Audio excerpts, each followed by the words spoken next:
शुक्लांबरधरं विष्णु शशिवर्णं चतुर्भुजं प्रसन्नवदनं ध्यायेत् सर्वविघ्नोपशान्तये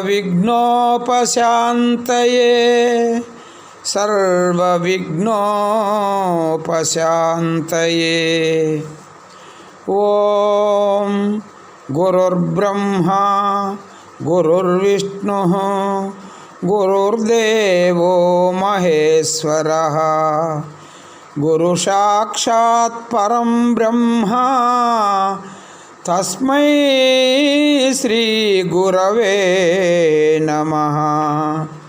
तस्मै श्री गुरवे नमः।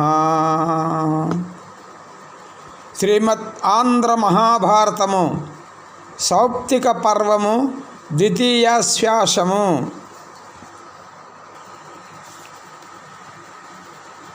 ఆ విధంగా సూర్యోదయం కాగా ఆ సమయంలో భీముడు మొదలైన సోదరులు కృష్ణ శాత్యకులు చుట్టూరా ఉన్న ధర్మరాజు దగ్గరికి వచ్చి దృష్టద్యుమ్నుడి సారథి సాష్టాంగ నమస్కారం చేసి హస్మ పద్నాలు ముడిచి ఈ విధంగా అన్నాడు. ఓ ధర్మరాజా, మన శిబిరంలోకి అర్ధరాత్రి కృతవర్మ కృపాచార్యుడు తనకు తోడుగా వచ్చి జనం నిద్రలో ఒళ్ళు మరచిపోయి ఉండగా అశ్వత్థామ ఒక్కడు ప్రవేశించి మొదట దుష్టద్యుమ్నుడిని వధించి అతడి సోదరులను కొడుకులను మొదలైన పాంచాల వీరులను అందరినీ అధర్మ పద్ధతిలో నింద్యమైన పరాక్రమం ప్రదర్శించి చంపాడు. చేది సైన్యాన్ని అంతను వధించి మాత్యులు ప్రభద్రకులు మేలుకొని ద్రౌపది కొడుకులను శిఖండిని కూడగట్టుకొని తనను ఎదిరిస్తే వాళ్ళను కూడా అందరినీ దారుణంగా చంపాడు అశ్వత్థామ రకరకాల పద్ధతులను పరాక్రమం ఒప్పేటట్లు ఆటవలే జనం తన ఆకారం చూచి అనుమానించి రాక్షసుడనగా ఖడ్గలీలాభ్యాసం చేత ప్రకాశించే భుజార్గలాలు కలిగి భయంకరుడైన శిబిరం అంతా కలత చెందగా తలల సమూహాన్ని ఖండించాడు అశ్వత్థామ. గుర్రాల గుంపులను వేటాడాడు, ఏనుగులను వధించాడు. ధర్మరాజా, ఆ అశ్వత్థామ యోధులను వధించగా కలత చెంది ఇతర జనులు ఏడుస్తూ ఉంటే అతని వరుసబెట్టి నరకగా అందులో ఉన్న పక్షులంతటా వ్యాపించేటట్లు అనే అరిచే విధంగా స్ఫురించింది మాకు. అశ్వత్థామ గుంపులోకి ఉరికి కత్తి భయంకరంగా మెరుస్తూ ఉండగా అందరినీ అరిచిన కూడా పరిగెత్తుకొని పోయిన కూడా తమ తప్పులు తాము ఒప్పుకున్న కూడా దయచూడక ఖండించాడు, అందరినీ సంహరించాడు. కృపాచార్యుడు కృతవర్మ ద్వారదేశంలో నిలిచి భయంతో కలత చెందిన వీరుల సమూహము రాజులు వేగంగా బయటికి వస్తూ ఉంటే వాళ్ళను రకరకాల బాణాలతో నేలగూలుస్తూ మహా సంక్షోభం వారింపరానిది కాగా చెలరేగి రౌద్రరసం ఆకారం ధరించినట్లు కోపించిన రాక్షసుల అన్నట్లు చెడ్డ నడవడత అందలి ఆసక్తితో మిక్కిలి క్రూరులు కాగా ఆ ద్వారదేశం కూడా శిబిరం లోపల వలనే పీనుగుల పెంట అయింది. ఆ రీతిగా శిబిరంలో ఉన్న ఏనుగులు గుర్రాలు మనస్సుల సమూహాలు ఏమీ మిగలకుండా పోయాయి. ఏదో కొంత ఆయుర్దాదం ఇంకా మిగిలబట్టి కృతకర్మ చేతికి దొరికిన కూడా అతడు నన్ను ప్రాణాలతో విడిచిపెడితే ఇట్లా వచ్చానని చెప్పగా విన్నాడు ధర్మరాజు తన పుత్రులు అశ్వత్థామతే చచ్చుట విని విలపించుట. ఎంతటి వారికైనా పనుడు పోకడు తెలుసుకోవటానికి శక్యం కాదు. మంచి ఉపాయంతో ఆ రీతిగా శత్రువులను చుట్టాలతో స్నేహితులతో కుమారులతో మంత్రులతో సహా అందరినీ యుద్ధంలో చంపి నేను గెలుపొంది వైభవం అతిశయించగా ఇక్కడికి వస్తే అక్కడ చుట్టాలతో స్నేహితులతో కుమారులతో మంత్రులతో సహా మా సైన్యాన్ని అంతనూ తాకి వైరులు మిక్కిలి ఘోరంగా చంపారు. కీడ్పాటు సంభవించింది. ఇక మీద జనులు నిలకడలేని విజయం పరాజయంతో సమానమని అంటారు. కావున సముద్రాన్ని దాటి సన్నపాటి కాలువలో మునిగిపోయి నశించే జనుల విధంగా కొంతమంది రాజుల గొప్ప సేనను గెలిచి మిక్కిలి తక్కువ రకపు శత్రువుల ఆక్రమణం చేత చచ్చిపోయారు. అయ్యో అని దుఃఖిస్తూ ఉన్నాడు ధర్మరాజు. తండ్రి అయిన ద్రుపదుడు పోయాడనే మిక్కిలి పరితపించే ద్రౌపది ఈ విధంగా కొడుకులు సోదరులు నశించారని విని మూర్ఛిల్లే మనస్సు వశం తప్పిన శరీరము కలదై నేల మీద కూలిపోదా? ఒకవేళ కూలిపోకపోయినా కూడా తీవ్ర దుఃఖోద్రేకంతో మిక్కిలి బాధపడకుండా ఉంటుందా ద్రౌపది? ఆ విధంగా తలపోస్తూ ఉన్నాడు ధర్మరాజు. అశ్వత్థామ చేతిలో ప్రకేశించే కత్తి చేత ఖండించబడి ఇది ఈ అవయము అని తెలియకుండా ఉన్న అవయవాలు గల మిత్రులు చుట్టాలు కొడుకులు చూసి ధర్మరాజు కరుణ రసం ఉప్పొంగగా బాధతో చూచి అవయవాలు వశం తప్పి మూర్ఛకు లోనయి నేలపై పడగా అతడి సోదరులు కృష్ణుడు కూడా పడ్డారు. ఇట్లా పడి సాత్వికి ప్రయత్నం చేత అందరూ తెప్పరిల్లారు. ధర్మరాజు కొంచెం కొంచెంగా తేరుకొని మళ్ళీ కలిగే దుఃఖంతో మనస్సు మునగగా తల్లడిల్లి కొడుకుల శరీరాలపై పడుతూ ముఖం కన్నీటి ప్రవాహంతో నిండగా బిగ్గరగా మొర్రో అని ఏడ్చాడు. కృష్ణార్జునుడు తగిన మాటలతో ఓదార్చారు. తక్కిన వాళ్ళు కూడా తగినట్లు మాట్లాడి బోధించారు. కొంతసేపటికి ఆ రాజు ఏడుపు మాని ధర్మరాజు దుఃఖిస్తూ కొడుకులను చుట్టాలను స్నేహితులను సమూహాన్ని దహన కార్యకార్యం చేసి మనస్సు చెలించగా ద్రౌపది కొరకు ప్రతీక్షిస్తూ ఒకచోట కూర్చున్నాడు. ఆ విధంగా ద్రౌపది కూడా నకులుడి వలన ఉపప్లావ్యపురంలో కొడుకులు సోదరులు చచ్చిపోయి విధం వినటం చేత దుఃఖం అతిశయించి నోరు ఆర్చుకుపోయేటట్లు రోధిస్తూ ఆ వెనువెంటనే కన్నీళ్లు ఎక్కువై అలముకోగా మూర్ఛితురాలై తెప్పరిల్లుతూ ఆ నకులుడికి శోకం అతిశయించగా వచ్చి కొంచెం దూరం నుండి ధర్మరాజును చూచి అధిక శోకాక్రాంత అయి ద్రౌపది బాధలో మునిగి రోధించగా ఆ నకులుడు మెల్లగా ఆమెను రథం నుండి దింపాడు. తగిన వాహనాలెక్కి వెంట వచ్చిన స్త్రీలు దిగి ఏడుస్తూ చుట్టూ కూర్చున్నారు. అప్పుడు కాంతామనే ద్రౌపది అధికమైన మంచు చేత అందం కోల్పోయిన పద్మం వలె కన్నీటితో నిండిన ముఖం అందం నశించగా కొడుకులను కూర్చి ఏడుస్తూ కాళ్ళు తడబడగా దైన్యంతో కొన్ని అడుగులు వేసి నేల మీద వాలిపోయింది. వెంటనే భీముడు ఆ ద్రౌపదిని పట్టుకొని లేవదీసి ధర్మరాజు దగ్గరికి తీసుకుని రాగా ఆమె మళ్ళీ నేలపై పడి ఆ రాజు ముఖం చూసి డగ్గుత్తిగా పడ్డ కంఠస్వరంతో దైవము పురుషాకారము రెండూ బాగా పొగసునదై ఉండడము ఆ విధంగా ద్రౌపదీదేవి మూర్ఛ నుండి తేరుకొని అశ్వత్థామ యుద్ధం చేసిన రీతి తలపుకు వచ్చి తన మనస్సును కలతపెట్టగా కోపాతిశయంతో కూర్చున్నదై ద్రౌపది అతడు చేసిన అధర్మ యుద్ధం ఆరిపోని పెద్ద అగ్ని అయి మనస్సును దహించసాగింది. ఆ నిర్దయుడిని ఎదిర్చి పేరు లేకుండా చేయటం తప్ప ఆలోచించగా ఈ దుఃఖాన్ని చేయడానికి ఇంకొక ఉపాయం లేదు. కావున ధర్మరాజా భీముడిని నియోగించి ఈవేళ ఆ విధంగా వాడి పేరు మాపే పని నీవు చేయించకపోతే చెబుతాను వినుము. నేను ఆమరణ నిరాహార దీక్షతో ఈ శరీరం విడుస్తాను సుమా అన్నది ద్రౌపది. అట్లా అనగా ఆ ధర్మరాజు ఆ మానవతితో ఈ విధంగా అంటున్నాడు. రాచబిడ్డలు యుద్ధంలో మరణించడం సముచితమే కదా. నువ్వు సోదరులు కుమారులు మిక్కిలి పుణ్యాత్ములకు తగిన సద్గతులు పొందారు. ఇంకా నీవు దుఃఖంతో బాధించడం దేనికి అన్నాడు. మంచి మనస్సు గల నీవు శాంతించడం మంచిది. శోకం మానుము. అశ్వత్థామ చేసిన అవమానము వలన కలిగిన కోపము వాడిని చంపితే గాని పోదని చెప్పటం కాదు. నా అభిప్రాయం కూడా ఇదే. వాడు అడవుల పాలైపోయి ఉంటాడు. చంపినట్లు నీకెలా తెలుస్తుంది చెప్పుము అంటే ద్రౌపది, ఆ దుష్టుడికి పుట్టుకతోనే శిరోమణి ఉన్నది.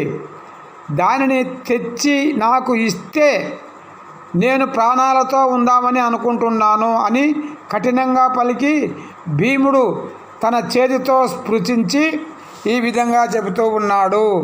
మనస్ఫూర్తిగా క్షత్రియోచిత ధర్మం పూని శీఘ్రమే వెళ్ళి ఆ దుష్టుడైన అశ్వత్థామను తాకి చంపుతాను అని చెబుతూ ఉన్నాడు భీమసేనుడు ద్రౌపదితో. ద్రౌపదీదేవి అశ్వత్థామను బంధించి తీసుకురమ్మని భీమసేనుని నియోగించుట.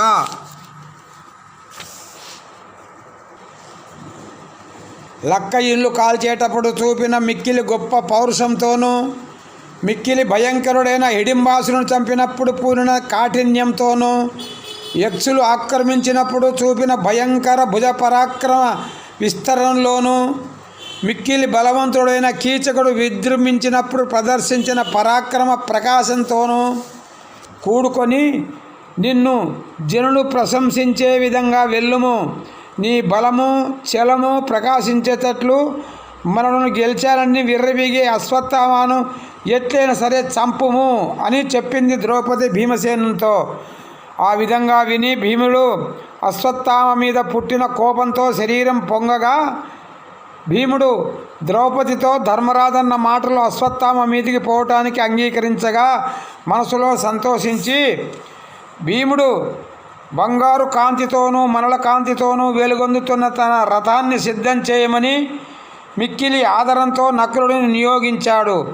అతడు ప్రకాశించే ఉత్సాహంతో పరాక్రమంతో బలము వేగము సంభ్రమము కల గుర్రాలు మొదలైన మంచి సాధన సామాగ్రిని ఒప్పగా భీముడి మనోవృత్తికి అనుగుణంగా సారథ్యం చేయడానికి సిద్ధపడినాడు.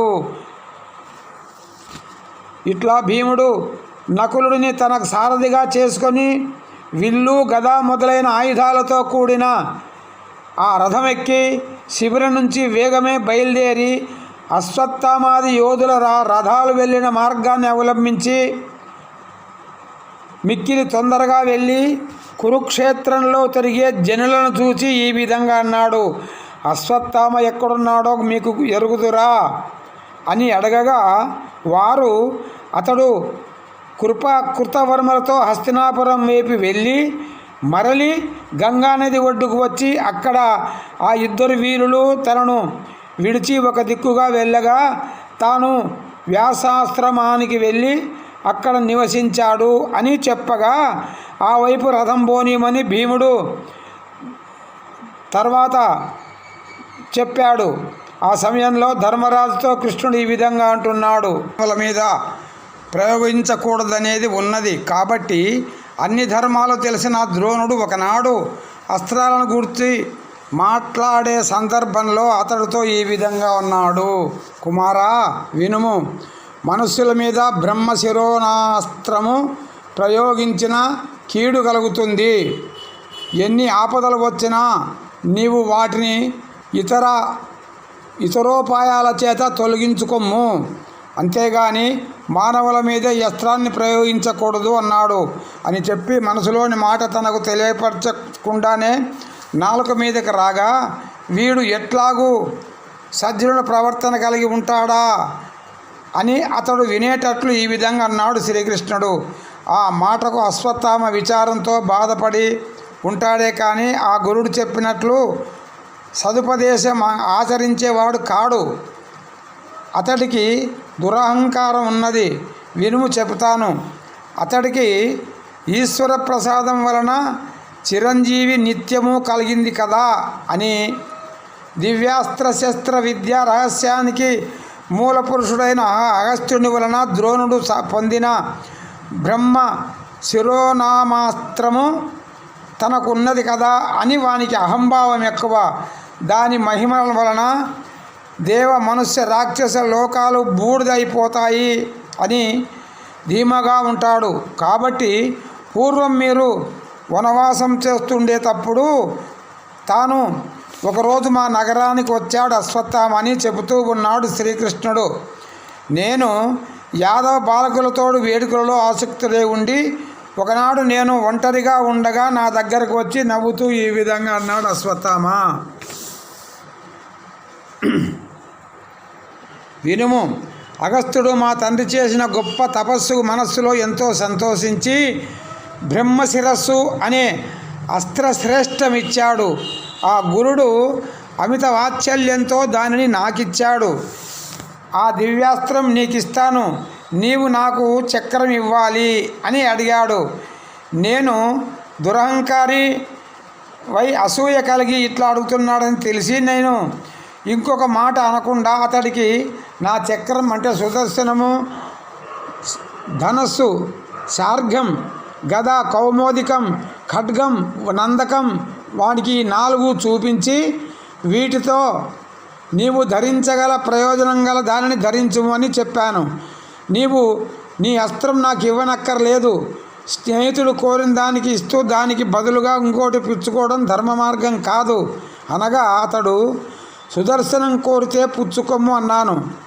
ఆ మాటకు సంతోషించి అశ్వత్థామ ఆ మందబుద్ధి తన ఎడమ చేతితో చక్రం పట్టుకొని ఎత్తలేక మరలా కుడి చేతితో పట్టుకొని ఏ విధంగానూ కదల్చలేక 2 చేతులతోనూ లాగినా అది కదలకపోతే అతడు అలసిపోయి దిగాలు పడి ఉంటే నేను అతను చూసి ఈ విధంగా అన్నాను. ఓ అశ్వత్థామ, ఎంతో నిష్ఠతో బ్రహ్మచర్య వ్రతంతో రుక్మిణితో కూడి హిమవత్పర్వతపు చర్య మీద 12 ఏళ్ళు ఘోర తపస్సు చేసి నేను ఈ గొప్ప సాధనం పొంది ఉన్నాను. కావున నీకు దేవతలు, రాక్షసులు, గంధర్వులు మొదలైన ఎల్ల ప్రాణులు నాతో సాటిగాని భుజబలంతో ఒప్పి నేను ఉంటాను సుదర్శనం చక్రం వల్ల. అది దీని గొప్పతనం. ఈ చక్రం ఇమ్మని నన్ను ఇంతవరకు బలరాముడు కానీ, ప్రద్యుమ్నుడు కానీ, సాంబుడు కానీ మొదలుగా గల యాదవోత్తములు ఎవరూ అడగలేదు నన్ను.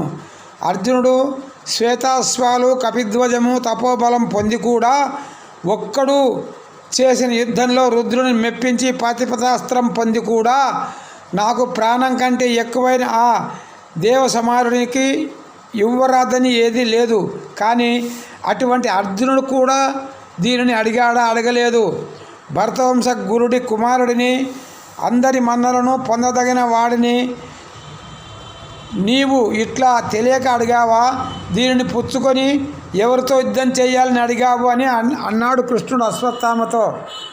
ఎల్లలోకాలలోనూ ప్రసిద్ధమైన సుదర్శనం నీవు ఇస్తే ఇప్పుడు పుచ్చుకొని ఆ తర్వాత నీ పాదపద్మ సేవ చేసేనా యుద్ధానికి నిన్ను ఒప్పించి మనసులో సంతోషం అతిశయించగా యుద్ధం చేసి నీకు జంకకుండా ఒప్పి అందరూ పొగడగా పెంపు వహించగోరుతాను అన్నాడు అశ్వత్థామ శ్రీకృష్ణునితో. ఈ చక్రం నీకే ధరించదగ్గదై ఉండుగాక. నాకు ఇది లేకపోతే నష్టమేమున్నది? ఎట్లాగూ నీతో యుద్ధం చేస్తాను అన్నాడు. నేను నవ్వుతూ అట్లాగని ద్రోణాచార్యుడి కొడుకుకినే గౌరవం చేత అతడికి మంచి గుర్రాలు, మనోహర రత్నాలు, వస్త్రాలు, ఆభరణాలు ఇచ్చి పంపితే వెళ్ళిపోయాడు. అటువంటి గొప్ప పొగరుకు కారణమైన బ్రహ్మశిరో నామక దివ్యాస్త్రంతో అప్రతిహతమైన సంరంభం కలవాడు, దుష్కర్మాచర్యుడు, క్రూరాత్ముడైన అశ్వత్థామ చేత భీముడు బాధితుడు కారా అని పలికి శ్రీకృష్ణుడు శాత్యకిని సహదేవుడును చూచి మీరు శిబిరంలో ఉండండి అని నియమించి శ్రీకృష్ణుడు ధర్మజుడు ధనుంజయునితో కలిసి శ్రీకృష్ణుడు అశ్వత్థామ మీదికి పోవుట. ప్రకాశించే పెక్కు మనల చేత ఒప్పినది, ఆయుధ సమృద్ధి చేత గొప్పది అయిన శ్రేష్టమైన రథానికి సైన్య అంటే శైబ్య, సుగ్రీవ, మేఘపుష్ప, వలాహకాలనే కృష్ణుని గుర్రాలను కట్టించింటి. అంటే ఈ 4 పేర్లు గలవి హయాలు అంటే గుర్రాలు. ఒక్కొక్క దాని పేరు చెప్తాను. సైన్య ఒకటి అంటే శైబ్య అని కూడా అంటారు. సుగ్రీవ రెండవది, మేఘపుష్ప మూడవది. నాలుగవది వలాహకాలనే కృష్ణుని గుర్రాలను కట్టించి రథానికి భయంకరమైన గరుడ కేతనం ఎత్తించి శీఘ్రమే నొగలపై కూర్చుండగా గాంధీవ ధారణ చేత భయంకరుడు అంపపాదుల జంట కవచం అనే వాటి చేత మిక్కిలి ప్రకాశించేవాడు అయిన అర్జునుడు రథమెక్కాడు. అన్న ధర్మరాజు కూడా ఎక్కాడు. కృష్ణుడు వాళ్ళిద్దరూ అప్పుడు ఇంద్రుడు అశ్వనుడు ఉన్నట్లుగా యుద్ధానికి సంసిద్ధులై ఒప్పారు. ఈ విధంగా కట్టబడిన ఆ రథాన్ని మంచి కొరడా పుచ్చుకొని ఆ కృష్ణుడు పరిగెత్తించగా ఆ మునిశ్రేష్ఠులైన గుర్రాల వేగాదిత్యం చేత భీముడు రథాన్ని కొంతసేపటికే కలుసుకున్నవి. అప్పుడు గంగానది ఒడ్డున కోపంతో అశ్వత్థామ ఉన్న చోట వెతుకుతూ పోయే భీముడిని ఆ ముగ్గురు ఆపు చేశారు. అట్లా వారిస్తే నిలువక వారికంటే ముందుగా వెళ్ళి అతడు అక్కడ చూపు సారించి నీటికి దగ్గరగా ఉన్న ప్రదేశంలో ముని సమూహం సేవిస్తూ ఉండగా ప్రకాశించే గొప్ప ఆకారం గల వ్యాసుడు నక్షత్రాల సమూహాల మధ్య ప్రకాశించే నిండు చంద్రుని వలె ఉండగా భీముడు ఆ వైపు పోక భక్తితో మనస్సులో స్మరిస్తూ ప్రక్కలు బాగా చూచి ఒకచోట శరీరం నుండా బూది పూసుకొని గొప్ప తపస్సు చేస్తున్న అశ్వత్థామను భీముడు చూసి వింటికి నారి తగిలించి గొప్ప బాణాన్ని కూర్చి, ఓరి నీచ బ్రాహ్మణుడా, క్రూర కర్ముడా, ధర్మం నటించేవాడా, గత రాత్రి మిక్కిలి పాపంతో ఘోరంగా ప్రవర్తించి ఎంత వేగంగా మునివయ్యావు నీవు. ఇట్లా దాక్కుంటే చావు తప్పుతుందా? లెమ్ము లెమ్ము, తపంచాలను, యుద్ధానికి రమ్ము అని పరుషంగా పలికాడు భీముడు. అట్లానే భీముడిని చూచి అతడి వెనక వచ్చిన అర్జునుని ధర్మరాజును చూచి బాధపడే మనస్సుతో అశ్వత్థామ వాళ్ళ దివ్యాస్త్ర జ్ఞానం ఎరిగి తెలిసినవాడై సహించదాని తన మహాపాపకార్యానికి కలతపడి బ్రహ్మశిరోనామక దివ్యాస్త్రం తరచుకొని ఒక రెల్లుగడ్డి పోతను పట్టుకొని దానిపైకి అస్త్రాన్ని ఆవాహనం చేసి పాండవ నిర్మూలం అవుగాక అని ఆ పరుషంగా అంటూ ఆ కోపంతో మండిపడుతూ ఆ అస్త్రాన్ని ప్రయోగించాడు. ఆ దివ్యాస్త్రం నుండి పుట్టిన పెద్దది భయంకరమైనదైన అగ్నిజ్వాలల సమూహము అన్ని వైపులా తానే అయి మిక్కిలి విజృంభిస్తూ లోకాలన్నిటినీ బూడిద చేసేటట్లు అతిశయించే విధంగా ఒప్పి పెరగగా కృష్ణుడు అర్జునుని చూచి అతడి భుజ పరాక్రమం తెలిసిన వాడొకటి చేత భయం లేనివాడే ఈ విధంగా అన్నాడు. అర్జున అర్జున, ఇది బ్రహ్మశిరోనామక దివ్యాస్త్రం. దీన్ని వేరే అస్త్రం తిప్పి కొట్టలేదు. నీవు కూడా బ్రహ్మశిరోనామాస్త్రకాన్నే ప్రయోగించి దీనిని నిరోధించి నిన్ను నీ సోదరులను కాపాడుకోము, త్వరపడము అన్నాడు శ్రీకృష్ణుడు.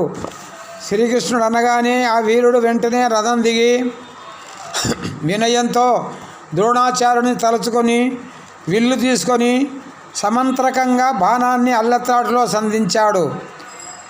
అశ్వత్థామ అర్జునుల బ్రహ్మశిరోనామాస్త్రకంబులు లొండొంటిని తాకుట ఆ విధంగా సంధించి మొదట అశ్వత్థామకు హాని కలగకుండా ఉండాలని ప్రార్థించి తర్వాత నాకు నా సోదరులకు శుభం కలగాలని పలికి అస్త్రదేవతలకు నమస్కరించి అర్జునుడు అస్త్రం తనే శాంతించాలని శుభం జరగాలని కోరుతూ ప్రయోగించగా ఆ దివ్యాస్త్రం ప్రళయ సమయంలో అగ్నివలే భయంకర జ్వాలలు సమూహంతో వెరపు పుట్టిస్తూ ఆకాశమంతా తనే అయ్యేటట్లు వ్యాపించి ఆ విధంగా అశ్వత్థామ అస్త్రాన్ని తిప్పికొట్టడానికి ప్రయత్నించగా అది మరలక పెరిగి భయంకర కాంతులు కలిగించినది కాగా ఆ రెండు అస్త్రాల విజృంభణం చేత సముద్రాలు తిరుగుడు పడ్డాయి. వందల కొద్దీ ఉల్కలు రాలాయి. తీవ్ర సూర్యుడు అంతరించాడు. కులపర్వతాలు కంపించాయి. ఆకాశం భయంకర శిలావర్షం మిక్కిలి వేగంగా కురిసింది. భూమి తిరుగుడు పడింది. అంతటా పిడుగులు చప్పుడు మ్రోగనారంభించాయి. జనులు ఆశ్చర్యము భయము చెంది చేష్టలుడిగారు. పుణ్యాత్ముడైన నారదుడు అప్పుడు వ్యాసుడి దగ్గరకు వచ్చాడు. అతడు భరత వంశోద్ధారకుడైన వ్యాసుడు కలిసి ఈ రీతిగా లోకభీకర ప్రయత్నంలో ఉద్దండులైన ఆ అర్జునుడిని అశ్వత్థామని శాంతింపజేయటానికి మధ్య నిలిచి వారిద్దరూ వినడేటట్లు ఈ విధంగా అన్నారు. ఓ అనఘులారా, ఎంతోమంది దివ్యాస్త్ర విద్యావేత్తలలో శ్రేష్ఠులు, గొప్ప భుజబల పరాక్రమం గలవారు భూమిలో ఉండినారు. వాళ్ళు దీనిని మనుషుల మీద ప్రయోగించడం సంభవించిందా? మనుషుల మీద ప్రయోగించలేదని అర్థం. అనగా విని అర్జునుడు దివ్యాస్త్రాల అగ్నిజ్వాలల సమూహం మధ్య నిశ్చేష్టులై ఉన్న సర్వధర్మ రక్షణంలోనూ సకల లోక హితాచరణంలోనూ పండిపోయిన ఆ మహర్షులను చూచి ఆ సమయానికి తగిన ఆచారాన్ని తలచి ఆ మహనీయులతో ఈ విధంగా అన్నాడు. ఓ మహామునీశ్వరులారా, అస్త్రం అస్త్రంతో ఉపశమిస్తుంది అని జగ్గకుండా అట్లో ప్రయోగించవలసి వచ్చింది, కానీ వేరొక ఉద్దేశంతో కాదు. దానిని ఉపసంహరించాలంటే ఉపసంహరిస్తాను అన్నాడు అర్జునుడు. నేను నా అస్త్రాన్ని ఉపసంహరిస్తే ఈ దుర్మార్గుడైన అశ్వత్థామ తన అస్త్రపు మహాదాశక్తి చేత మమ్ములను అందరినూ దహిస్తాడు. మరి మా క్షేమం గురించి మీ మనసులో ఆలోచించాలి కదా మీరు అన్నాడు అర్జునుడు. అంటూ శీఘ్రంగా అస్త్రవిద్యా నిపుణుడైన అర్జునుడు ఆ మహాస్త్రాన్ని మహర్షులు మెచ్చి హృదయంలో ఆనందించగా అనాయాసంగా ఉపసంహరించాడు అర్జునుడు తన అస్త్రాన్ని. ఓ జనమేజయ మహారాజా, తపస్సు, బ్రహ్మచర్యము, దానము, సత్యము కల ఆ అర్జునునికి తప్ప ఆ భయంకరమైన దివ్యాస్త్రాన్ని బాగా ప్రయోగించి మరల్చడానికి ఇతరులకు సాధ్యం కాదు. ఆ పని రాజులే కాదు, దేవతలు సైతం చేయలేరు. బ్రహ్మశిరోనామాక అస్త్రకాన్ని స్మరించి అది బ్రహ్మ తేజస్సుతో నిండిన అవటం చేత ఇట్లా ప్రయోగించిన తర్వాత వారించడానికి శక్యం కాదు. ఒకవేళ వారిస్తే వారించిన వారికే శిరచ్ఛేదం చేస్తుంది ఆ మహాస్త్రం. గురుభక్తి, తపోభక్తి అధికంగా ఉండడం చేత ఆ అర్జునుడు వారించడానికి సమర్థుడయ్యాడే, కానీ ఆ విధంగా అర్జునుడు ఆ వారింప శక్యం కాని సాధనాన్ని వారించడం చూసి ఆ మునిశ్రేష్ఠులు అతడి మహాత్యాన్ని గుర్తించారు. అశ్వత్థామ తన అస్త్రాన్ని నివారించాలని చూచి అది సాధ్యం కాకపోవడం చేత దైన్యంతో మంచి ఉపాయశాలి అయిన వ్యాసుడితో ఈ విధంగా అన్నాడు. భీముడు నాకు సిగ్గయ్యేటట్లు దుర్యోధనుని చంపాడు. అది అధర్మ యుద్ధంలో. దానితో ఊరుకొనక వచ్చి నా ప్రాణాలు తీయాలని నా మీదికి ఉరికాడు. ఓ మునీశ్వరా, అవమానం వలన కలిగిన కోపంతోనూ ప్రాణభీతితోనూ ఈ మహాస్త్రాన్ని మంచి చెడ్డ ఆలోచించకుండా ఇట్లా ప్రయోగించాను. ఇది పాండవులందరినీ ఎట్లా సరే దహించి తీరుతుంది. ఈ విధంగా పాపమని తెలిసినా దానికి ఒడిగట్టాను అన్నాడు అశ్వత్థామ. అనగా విని ఆ మునీశ్వరుడు అంటే వ్యాసుడు అతడి ముఖంపై దృష్టి నిలిపి, మీ తండ్రి అర్జునునికి శిష్యవాత్సల్యంతో ఈ అస్త్రాన్ని ఇచ్చాడు. ఈ వీరశ్రేష్ఠుడు నీకు హాని తలపెట్టడు. నీ అస్త్రాన్ని ఉపసంహరించడానికి ప్రయత్నించుము అని అన్నాడు. మేము వద్దంటే ఉపసంహరించాడు. అర్జునుడు ఉపసంహరించాడు. ఈ విధంగా నీవు కూడా ఉపసంహరించుము అన్నాడు. ఆ విధంగా అస్త్రవిద్యా నైపుణ్యంలో ఆరితేరిన అర్జునుని వధించడం నీ తరం అవుతుందా? నీ అస్త్రం ఇతడి అస్త్రం చేత వారింపబడుతుంది. అది ఎట్లా ఉండనిమ్ము, వినుము. ఆ మహాస్త్రాన్ని మనుష్యులపై ప్రయోగించడానికి అశుభంగా అవుతుంది. ఒకటి చేత ప్రయోగింపబడి ఇతరుడి అస్త్రం ఉపశమిస్తే ఆ దేశానికి 12 ఏళ్ళు అనావృష్టి కష్టం ప్రాప్తిస్తుంది. కాబట్టి పాండవులను, నిన్ను, ఈ దేశాన్ని రక్షించడానికి చెప్పాము. ఏ విధంగానైనా సరే దీనిని ఉపసంహరించాలి. నీవు తపస్సుకు పూనుకున్న వాడిని కోపం విడిచిపెట్టి సుఖపడము. ధర్మబద్ధంగా గెలవగల ఈ అర్జునుడు కూడా సంతోషంతో వెళ్ళాలి. నీ శిరోమణిని ఇతడికి ఇమ్ము. అట్లా అయితే ఇతడే కాదు, పాండవులందరూ నీ ప్రాణం తీసినంతగా సంతోషిస్తారు. ఇది సముచితమైన రాజీ పద్ధతి. ఈ విధంగా చేయము అన్నాడు వేదవ్యాసుల వారు.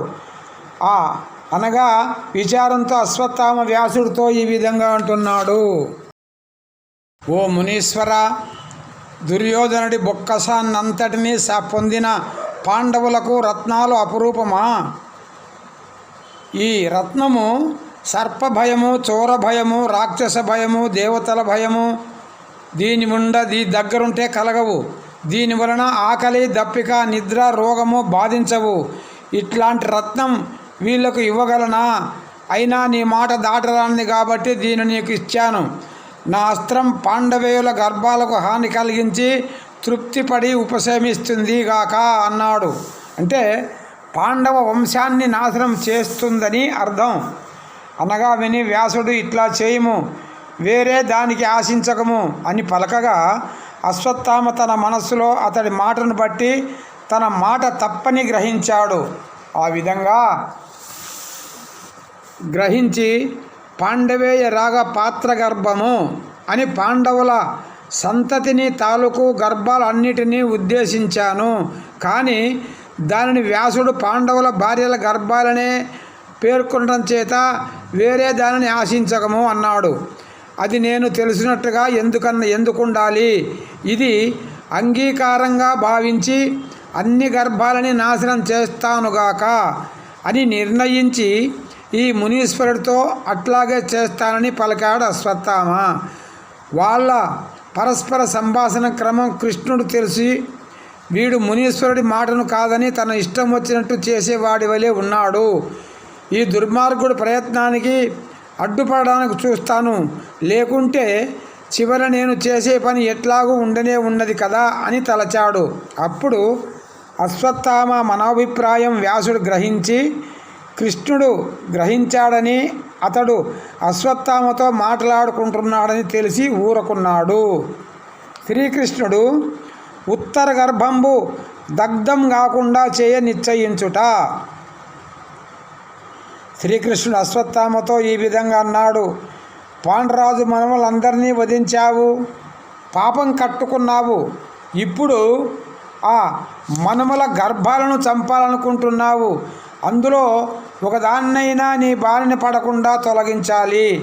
నేను ధర్మాలతోనూ గొప్ప దానాలతోనూ యుద్ధాలతోనూ జనులను సంతోషపెట్టి గొప్పతనం పొందే ఒకడిని పాండవ వంశం నిలబెట్టు కొరకు రక్షిస్తాను అన్నాడు శ్రీకృష్ణుడు. అట్లాంటి గర్భాన్ని నిలుపుము, తక్కిన గర్భాలను అన్నిటినీ నీ అస్త్రంతో దహించుము అనగానే అశ్వత్థామ కోపంతో విజృంభించి శ్రీకృష్ణుడితో ఈ విధంగా అంటున్నాడు. నీవు పాండవ పక్షపాతంతో ఇట్లా అంటే నేను ఎందుకు చేస్తాను? ఆ విధంగా నా అస్త్రానికి ఒక గర్భం లక్ష్యం కావచ్చు, అది అట్లా ఉండనిమ్ము. నీవు విరాటపుత్రి అయిన ఉత్తర గర్భాన్ని రక్షించాలని చూస్తావు. ఆ పనికి పూనుకున్నావో నా బాణంతో దానిని కూడా తప్పకుండా నాశనం చేస్తాను అని అన్నాడు అశ్వత్థామ. అప్పుడు శ్రీకృష్ణుడు, పుణ్యాత్ముడైన అభిమన్యుడి వీర్యము గొప్పదై ఉత్తర గర్భంలో ఉన్నది. నీవు దానిని వధించడం సంభవించిన అతడి కుమారుడికి నేను దీర్ఘాయు చేయిస్తాను అన్నాడు కృష్ణుడు. ఆ మాట విని అశ్వత్థామ నవ్వుతూ ఈ విధంగా అన్నాడు. అస్త్ర దగ్ధుడిని బ్రతికిస్తే మంచిదే కదా. అర్జునుడి మిత్రమా కృష్ణ, ఈ విషయంలో నీ నేర్పు చూద్దాంలే అన్నాడు అని పలికి మిక్కిరి గౌరవించదగిన వ్యాసుల శ్రీకృష్ణుల మాటలు పాటించక పాండవుల సంతానం తాలూకు గర్భాలన్నిటి మీద అస్త్రం విడిచిపెట్టడం చూసి శ్రీకృష్ణుడు అతడితో ఇట్లా అన్నాడు. త్రికాలజ్ఞుడైన ఓ బ్రాహ్మణుడు ఉపప్లాపురం వచ్చి ఉత్తరను చూచి నీ పుణ్యం చేత ప్రాణాలు కృషించిన కొడుకు పుడతాడు. అది కారణంగా నీ గర్భంలో ఉన్నవాడికి పరీక్షిత్తు అనే పేరు కలుగుతుంది అని పలికాడు. ఆ మహానుభావుడి వచనం అబద్ధం కాజాలదు. నీవు చేసిన పని చేయని దానితోనే సమానం. అన్నాడు కృష్ణుడు అశ్వత్థామతో. ఆ బాలుడు పాండవ వంశోద్ధారకుడవుతాడు అని తన మనస్సులో కోపం ఏర్పడగా, పిల్లలను చంపిన నీవు ఆహారం లేక నిస్సహాయుడవై కంపు కొట్టే రక్తంతో శరీరం కాలిపోతూ ఉండగా 3000 సంవత్సరాలు తిరుగుము. నా చేత రక్షితుడై ఆ కుమారుడు కృపాచార్యుడి దగ్గర ధనుర్వేదం నేర్చుకొని అన్ని శస్త్రాలు పొంది అనేక సంవత్సరాలు భూమిని పరిపాలిస్తాడు.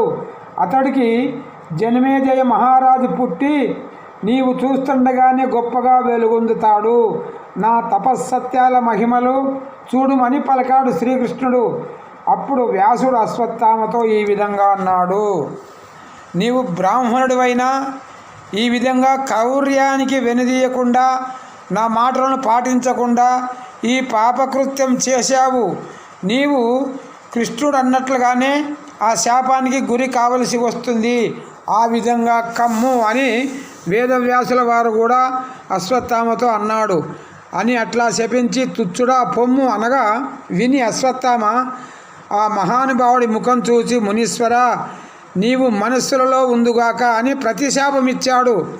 వ్యాసుల వారికి అశ్వత్థామ నీ దగ్గరే నేను ఉంటాను, నీవు కృష్ణుడు సత్యసంధులవుదురుగాక అని తన శిరోమణిని పాండవులకిచ్చి తపోవనానికి వెళ్ళాడు అశ్వత్థామ. పాండవులు శ్రీకృష్ణుడు ఆ మునీశ్వరునికి నమస్కరించి సెలవు పుచ్చుకొని మిక్కిలి తొందరగా వచ్చి వాళ్ళు రథాలు దిగి దుఃఖంతో పరితపిస్తూ ఉన్న ద్రౌపదిని తమ మనస్సులలో మళ్ళీ కరుణరసం పుట్టగా చూచారు. ఈ విధంగా అట్లా చూచి ద్రౌపది చుట్టూ కూర్చున్నారు.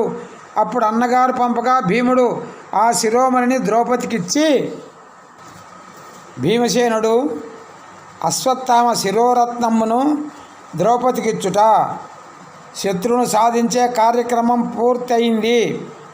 రాజోచిత ధర్మపు విశిష్టతను మన్నించి దుఃఖం మానము, నీ ఊరిమే కదా ధర్మరాజు దుఃఖాన్ని పోగొట్టేది అని భీముడు ద్రౌపదితో చెబుతూ ఉన్నాడు. ద్రౌపది వినుము, శ్రీకృష్ణుడు దయ అర్జునుడు పెద్ద అండా ఉండగా నేను నిర్భయుడినే ధృతరాష్ట్రుడి వంశంలో ఉన్న శూరుల గర్వాన్ని అంతటినీ అంతమొందించాను. రాజులు చూసి సంతోషపడగా కోపంతో విజృంభించి రొమ్ము చీల్చి దుశ్శాసుడు నెత్తురు త్రాగాను. వాడి అన్నైన దుర్యోధనుడు తొడలు ఒక ఆటవలే అవలీలగా వేగంగా విరగొట్టి బొబ్బ పెట్టి శిరస్సు తన్నాను. ఇంతటి సంతోష సమయాన్ని దుఃఖ సమయంగా చేయటం నీకు తగునా? గురుపుత్రుడవటం చేత అశ్వత్థామను అర్జునుడు ప్రాణం తీయటానికి పూనుకొనక అవమానించి ఆయుధ సాధనంతో సిగ్గు విడిచేటట్లు చేస్తాడు. శిరోమణి పోగొట్టడం చేత అశ్వత్థామ కీర్తి శరీరం పతనం చెందింది, కలుషితమై ఉన్నది. ఇంతే, ఇట్లా శత్రుత్వం నామమాత్రంగా కూడా లేకుండా అంతమొందించడం ఎవరికైనా సాధ్యమవుతుందా? ఎంత మాత్రమూ నిందించడానికి అవకాశం లేకుండా ధర్మరాజు స్వచ్ఛమైన కీర్తిపాత్రుడై విరాజులుతున్నాడు, ఉపశమించుము అన్నాడు భీముడు. ఆ మాటలు విన్న ద్రౌపది వికసించిన ముఖంతో లేచి కాంతులు చిమ్ముతూ ఒప్పే పద్మరాగమణిని అరచేతిలో పెట్టుకొని ధర్మరాజును చూసి ఈ విధంగా అన్నది. ద్రౌపది భీమునితో ఈ విధంగా అంటూ ఉన్నది, దీనిని పొంది నా మనసారా ఆనందించాను. నాకు ఈ మాత్రం చాలు. ఈ మహనీయ రత్నాన్ని ధరించడానికి ఇతడే అర్హుడంటూ దానిని ఆ ధర్మరాజు చేతిలో పెట్టగా అతడు అశ్వత్థామపై గల గౌరవ సంపద మనస్సులో అతడిపై భక్తిని పెంచగా సంతోషంతో దాన్ని శిరస్సుపై ధరించాడు ధర్మరాజు. ఆ ధర్మరాజు ప్రకాశిస్తూ ఉన్నామని అందం అతిశయించగా శిరస్సుపై ధరించి ఉదయకాలపు ఎరుపుతో అధికంగా ప్రకాశించే చంద్రబింబంతో ఒప్పే తూర్పు కొండవలే ఉన్నాడు ధర్మరాజు. ఈ విధంగా ధర్మరాజు ద్రౌపదికి ప్రియం చేసి ఆమె మొదలుగా స్త్రీలు, సహదేవుడు మొదలుగా పురుషులు వినేటట్లు భీముడు అశ్వత్థామను చూచింది మొదలుకొని అశ్వత్థామ శిరోమణి ఇవ్వటం వరకు గల వృత్తాంతమంతా చెప్పగా ధర్మరాజు మొదలుగా అందరూ సంతానాన్ని నాశనం చేసి ఆ బ్రహ్మ శిరోమణాస్త్రపు మహిమను తలుచుకొని దానికి శ్రీకృష్ణుడి ప్రతిక్రియ ఉన్నదిగా అని ఊరట చెంది ఏమవుతుందో అనే భయంతో ఉన్నారు. అప్పుడు ఉత్తరకు తప్ప పాండవ వంశంలోని స్త్రీలకు చూరులు లేకుండా పోయాయి, అంటే గర్భాలు లేకుండా పోయాయి. ఆ అస్త్రం రాజం ఉత్తర గర్భంలో ఉన్న పిండాన్ని బాధించడం చూసి శ్రీకృష్ణుడు అశ్వత్థామతో సంపాదించేటప్పుడే ఆ అస్త్రం వలన బాధ లేకుండా తన మనోవ్యాపారం చేతనే మార్చాడు. కాబట్టి ఆ సంగతి ఉత్తర మొదలుగా ఎవరు ఎరగరు. అది అలా ఉండగా కుమారుల కొరకు దుఃఖం విడిచిపెట్టాలని ధర్మరాజుతో శ్రీకృష్ణుడు ఈ విధంగా అన్నాడు. బలం వలన శౌర్య సంపదల వలన భంగపాటి ఎరగని పరాక్రమం గల ద్రౌపది కొడుకులను ఒక్కడు ఎదుర్కొని శ్రేష్టమైన పరాక్రమం ఒప్పగా బలహీనులను వధించే విధంగా ఖడ్గ విద్య నైపుణ్యం ప్రకాశించగా ఇష్టం వచ్చినట్టు చంపాడట అశ్వత్థామ వారిని. ఆ సామర్థ్యం అశ్వత్థామకు ఏ విధంగా కలిగిందని ధర్మరాజు అడిగాడు శ్రీకృష్ణుణ్ణి. ధర్మరాజు శ్రీకృష్ణుణ్ణి అడుగుతూ ఉన్నాడు, ఓ కృష్ణ, దృష్టద్యుమ్నుడు కార్యనిర్వహణ దక్షుడు, జయించరాని బాహుగలం కలవాడు, అప్రతిహతమైన పరాక్ర సంపద చేత ప్రసిద్ధుడు, ఇంద్రుడి ప్రశంసలు అందుకున్న సామర్థ్యం గల ధనుర్విద్యా వైభవంతో ఒప్పేవాడు, యుద్ధ విద్య బాగా తెలిసినవాడు. అట్లాంటి వాడు అశ్వత్థామ విజృంభణాన్ని ఓడించలేకపోవడం ఏమిటి అని అడిగాడు. అని అడగగా ధర్మరాజుతో శ్రీకృష్ణుడు ఈ విధంగా చెబుతున్నాడు. ధర్మరాజునకు శ్రీకృష్ణుడు శివ ప్రభావంబు చెప్పుట, ఓ ధర్మజ, హరుడు, పరమేశ్వరుడు, దయారస సాంద్రుడు, అపరిమితాకారుడు, శంకరుడు, స్థిరభక్తి చేతనే పొందదగినవాడు, నాశరహితుడు అయిన చంద్రశేఖరుని భక్తి శ్రద్ధలతో ఆశ్రయించి అశ్వత్థామ నాశనం లేని మహాపరాక్ర సంపత్తిని పొంది అది కూడా అవటం చేత ఆ రీతిగా తన పగ సాధించాడు అశ్వత్థామ. ఓ రాజోత్తమ ధర్మరాజా, శివుడు ప్రసన్నుడైతే ఎవరినైనా కొరత చేస్తాడా? దివ్యత్వాన్నైనా ఇస్తాడు శివుడు. ఇంద్రుని గెలవగల పరాక్ర సంపదలనైనా ఇస్తాడు శివుడు.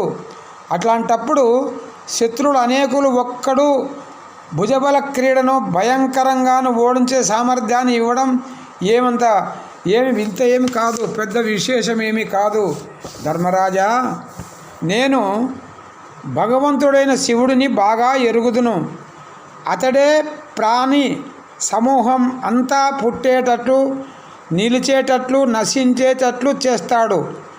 ఆ స్వామి మనస్సులో అనుకుంటే లోక సమూహపు సర్వ సృష్టి వ్యవహారము జరుగుతూ ఉంటుంది. అతడు భక్తికి లొంగేవాడు, ఇంతటి వాడని చెప్పడానికి శక్యం కానివాడు అని శ్రీకృష్ణుడు ధర్మరాజునకు బోధించాడు. ఇది శ్రీమంతుడైన ఉభయ కవిమిత్ర బిరుదం కలవాడు, కొమ్మన మంత్రి కుమారుడు, పండితుల దేవతల చేత ప్రకాశించేవాడు అయిన తిక్కన సోమయాజి చేత రచింపబడిన శ్రీ మహాభారతంలోని సౌప్తిక పర్వంలో 2వ శ్వాసం సమాప్తము, సౌత్విక పర్వంలో ద్వితీయ శ్వాసము సమాప్తము. శ్రీమద్ ఆంధ్ర మహాభారతంలో సాప్తిక పర్వం ముగిసినది. ఓం పూర్ణమదః పూర్ణమిదం పూర్ణాత్ పూర్ణముదచ్యతే పూర్ణస్య పూర్ణమాదాయ పూర్ణమేవావశిష్యతే. ఓం శాంతి శాంతి శాంతి. హరి ఓం తత్సత్.